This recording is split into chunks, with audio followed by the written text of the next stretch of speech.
बारे में, अपने बारे में बताना चाहूंगा। आप में से कुछ नए लोग होंगे जो शायद नहीं जानते हो।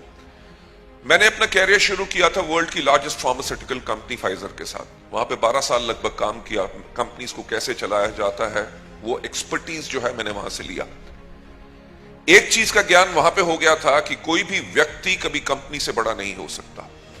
कंपनी को उस प्रकार से बनाओ ताकि कंपनी कंटिन्यूअसली ग्रो करती रहे, और जब फाउंडर्स इस दुनिया से चले भी जाए तब भी जाके वो कंपनी अगर ग्रो करती रहे और लोगों की जिंदगियां बदलते रहे, उस प्रकार की कंपनी बननी चाहिए। Right?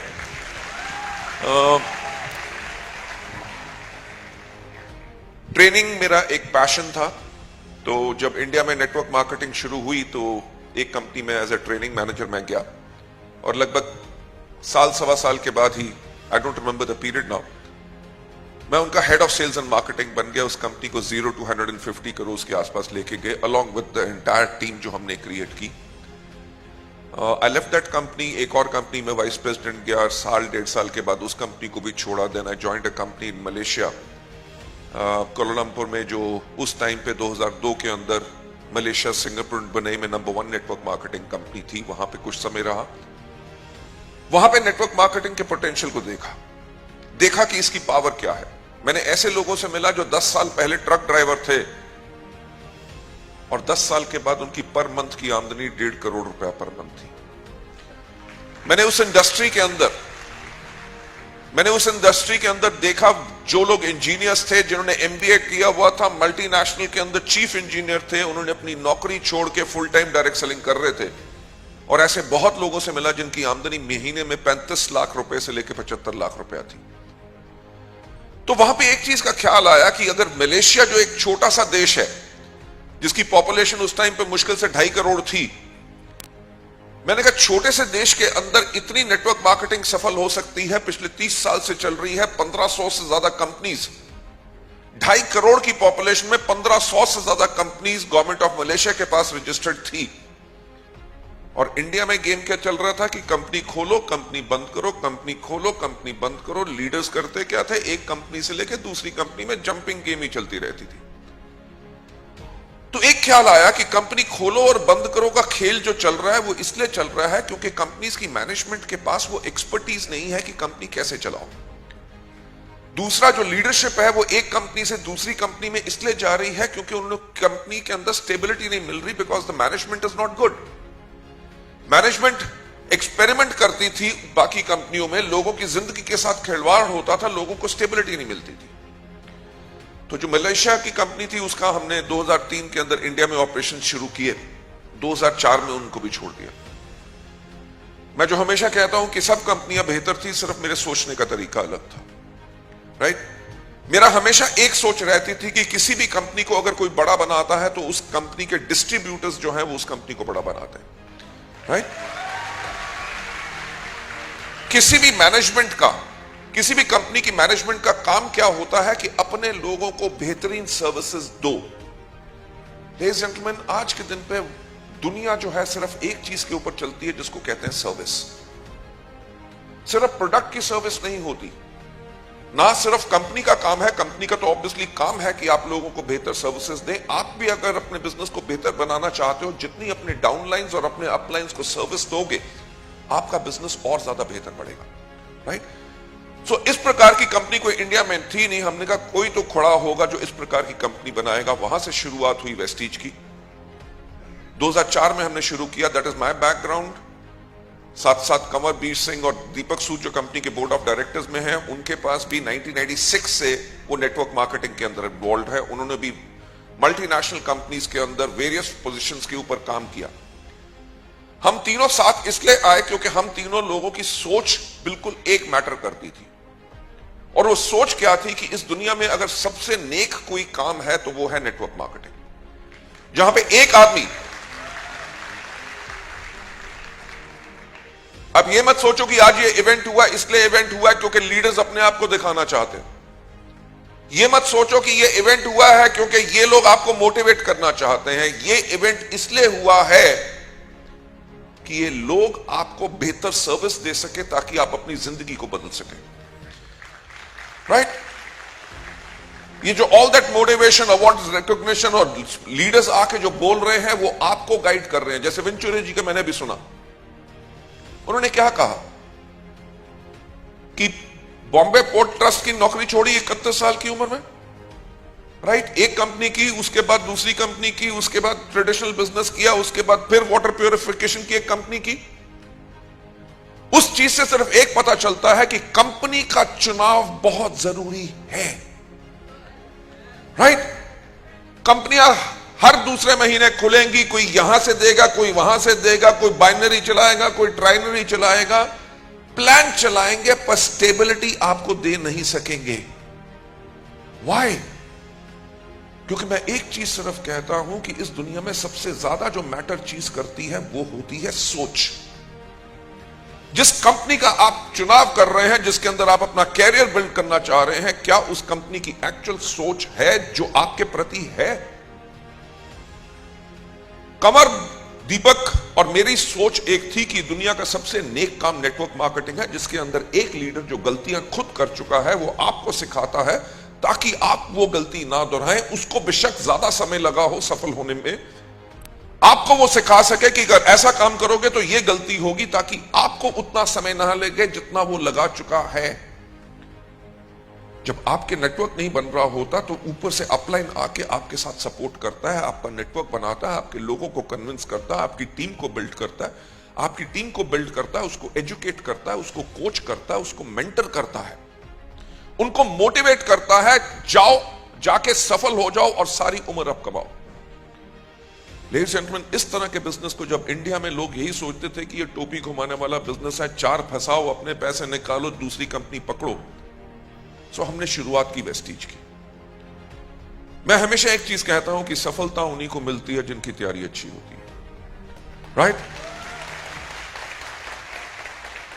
With the expertise and the maturity जो हमारे पास इस बिजनेस के अंदर थी, जब हमने वेस्टीज को शुरू किया तो दुनिया भर में जहां जहां देशों के अंदर नेटवर्क मार्केटिंग एक लीगल इंडस्ट्री है, हमने वहां के लॉज पढ़े, कानून पढ़े। ध्यान दीजिएगा, 2004 के अंदर हमने वेस्टीज को उस प्रकार से बनाया जैसे दूसरे देशों में कानून थे। इंडिया के अंदर बिजनेस चलता था सिर्फ किट का। वेस्टीज पहली वो कंपनी थी जिसके पास कोई किट नहीं था। उसके अंदर कहा यही जाता था कि आप 600 रुपए की अपनी मर्जी के प्रोडक्ट लो, 100 रुपए रजिस्ट्रेशन होती थी, सिर्फ नॉमिनल। उसके अंदर भी हम बिजनेस स्टार्टर किट देते थे जिसके अंदर सक्सेस प्लान होता था, 2 प्रोडक्ट कैटलॉग्स होते थे, हमारी वॉइस मैगजीन होती थी, and there used to be order forms and application forms. जो 100 रुपए में लोगों को बेचते थे उसकी कॉस्ट हमें 108 पड़ती थी। I still remember. Why? Because विदेशों में जहां जहां नेटवर्क मार्केटिंग एक लीगल इंडस्ट्री है, उनमें साफ कहा गया था कि एंट्री कॉस्ट अगर किसी बिजनेस में हैवी होगी वो परमिटेड नहीं होता। और इंडिया में उस टाइम पे चल रहा था 6,000 की ज्वाइनिंग, 5,000 की ज्वाइनिंग, 10-10 हजार रुपए की ज्वाइनिंग। कोई सूट लेंथ देता था, कोई देता था कार वॉश, और कार वॉश चला जाता था उस आदमी के पास जिसके पास साइकिल नहीं है। Believe me. और होता क्या था, वो अपलाइन को देख के उसमें कहता था यार इसमें तो कार वॉश है, मेरे पास गाड़ी नहीं है, मैं क्या करूं? वो कहता भैंस तो है ना। कहता हाँ। कहता इसको इससे नहला दे, दूध बढ़ जाएगा। यानी कि लोगों को एक्चुअली बेवकूफ बनाया जा रहा था।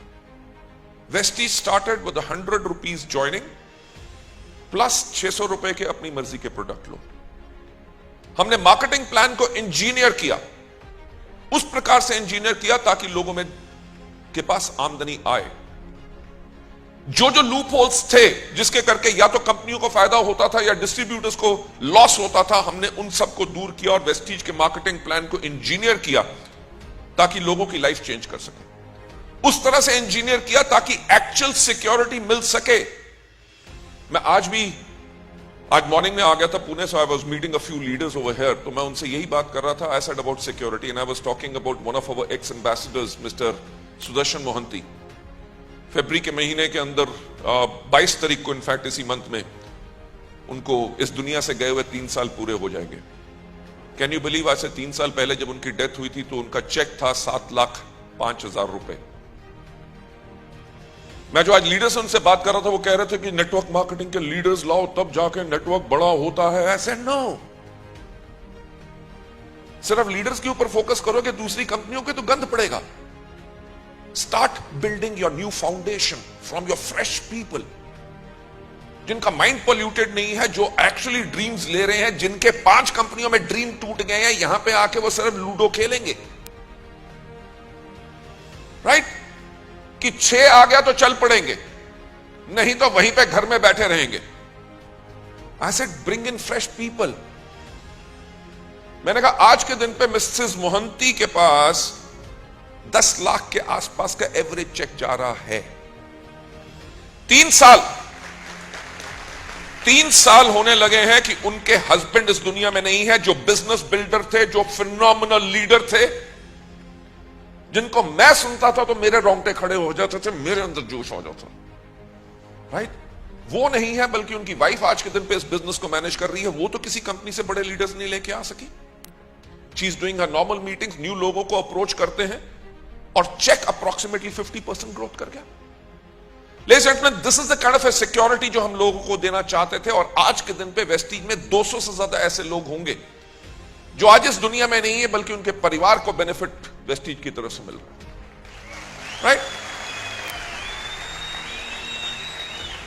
वो मार्केटिंग प्लान की power, I will go back to again, Vestige का पर्पस क्या है, हमने किन कोर वैल्यूज पे काम किया, हमारा फ्यूचर क्या है। पर मैं आपको एक और चीज बताना चाहूंगा। आज से कम 2 महीने पहले देयर वर फ्यू यंगस्टर्स, हमारे यहां पे बहुत यंगस्टर्स हैं जो 23 साल के 6 लाख रुपया कमा रहे हैं। 19 साल के लड़के 2.5 लाख की आमदनी पे जा चुके हैं। वो मेरे रूम में आके बैठे हुए थे, सर आपसे मिलना है, आपसे मुलाकात होती नहीं है। तो हम बैठे हुए थे, तो मैंने वैसे ही बात किया सिक्योरिटी एंड ऑल की जो लोगों को मिल रही है। उनमें से एक लड़के ने कहा कि मेरा एक डाउनलाइन था, वो डायमंड था।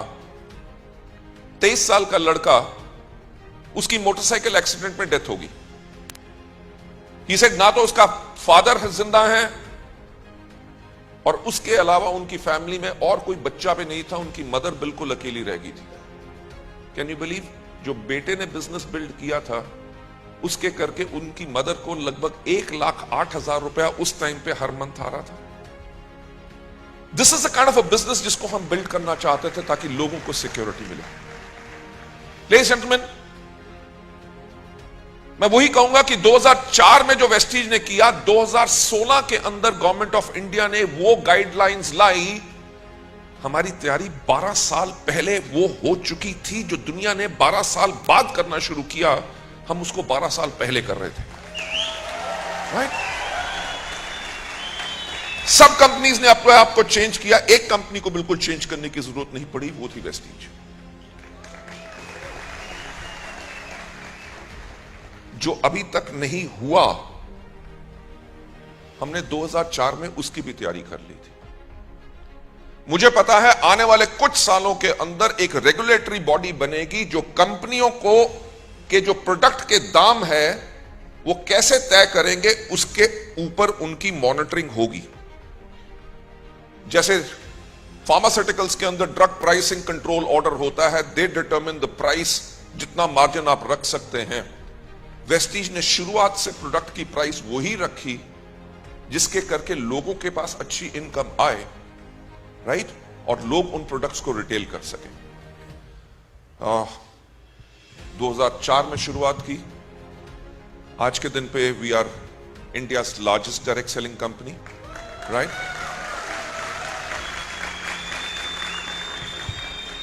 ग्लोबल 100 यानी कि दुनिया की जो टॉप 100 कंपनीज हैं उसके अंदर एकमात्र एक ही इंडियन कंपनी है, वो है वेस्टीज। और हमारी ग्लोबल रैंकिंग जो इस टाइम पे है वो है 63rd largest company in the world. वो जो डेटा कलेक्ट करते हैं वो हमेशा जनवरी टू दिसंबर का करते हैं, कैलेंडर ईयर का। और अभी 6 मार्च तक हमें फिर अपने लास्ट ईयर का पूरा डेटा उनको सबमिट करना है। What we are expecting कि जो हमने लास्ट ईयर टर्नओवर किया है उसके करके अब जो रैंकिंग आएगी, शायद हम amongst the top 50 direct selling companies India में, वर्ल्ड में होंगे। लेडीज एंड जेंटलमैन, और अगर आज इंडिया में हम नंबर 1 बने हैं और ग्लोबल 100 हैं, उसके लिए मैं आप सबको थैंक्स करना